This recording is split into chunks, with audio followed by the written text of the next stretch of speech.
as tall as a man. Cassowaries remind you of dinosaurs.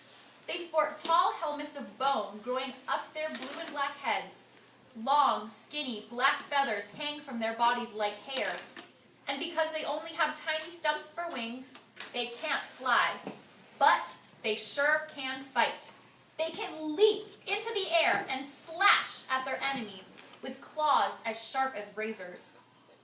Other birds, like the pitowee, have poisonous feathers. And still others are so beautiful, they are called birds of paradise. This is what the cassowary looks like. These are the ones that can't fly, but they can jump into the air and slash with their claws. Have you seen a bird that looks like that before?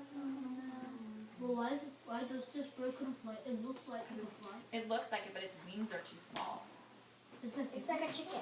Yeah, The chicken can fly a little. Yeah. Strange animals are all around. The tree-hawk is a beautiful black and white striped possum with a pink nose and huge black eyes. The fourth finger on each of his hands is twice as long as the other one, in order to get grubs from holes inside rotting trees. The echidna is a spine-covered worm-eating mammal.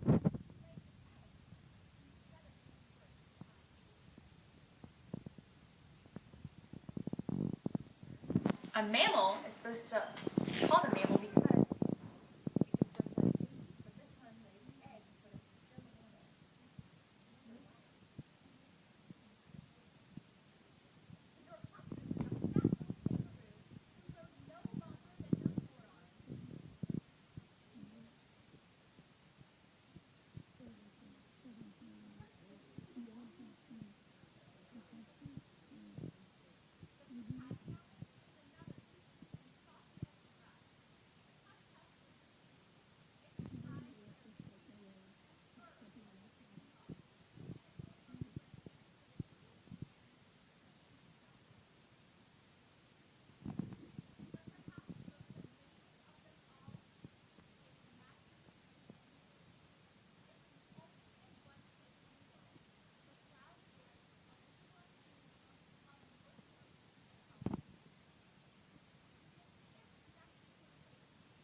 she loved sports, but she couldn't join the track or basketball teams because sometimes running made her breathing worse.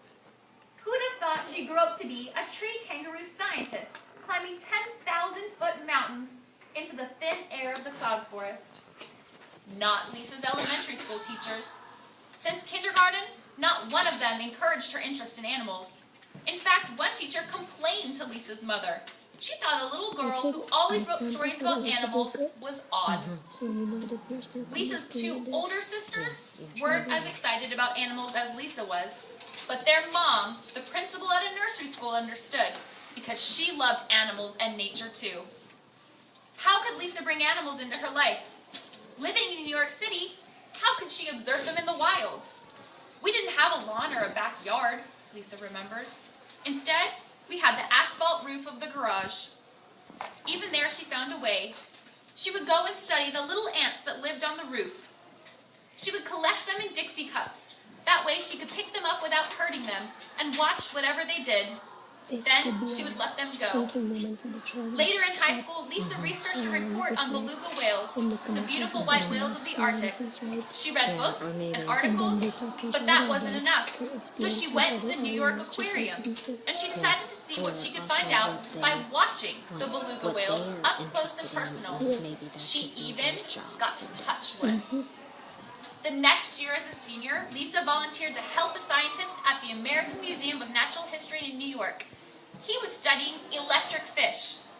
One really big electric fish lived in a tank in his lab, and she remembers that he told her to put her hand hand in the tank to feel how strong the shock was. I was a little scared, but I did it, she said. And I felt it, and it was a strong shock, but it didn't hurt. And I thought, wow, this is amazing. And so is this world of learning about animals. All right, our last stop and jot. Just learning all of that about Lisa. What type of a person do you think that Lisa is? And why do you think that? What type of a person is Lisa, and why do you think that? Maybe she could have a moderate. Yeah. Moderate. How do you spell this? Lisa. An attributes of a person to describe people. Yes, I agree.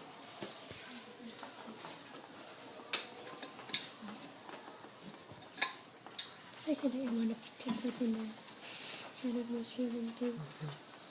I agree.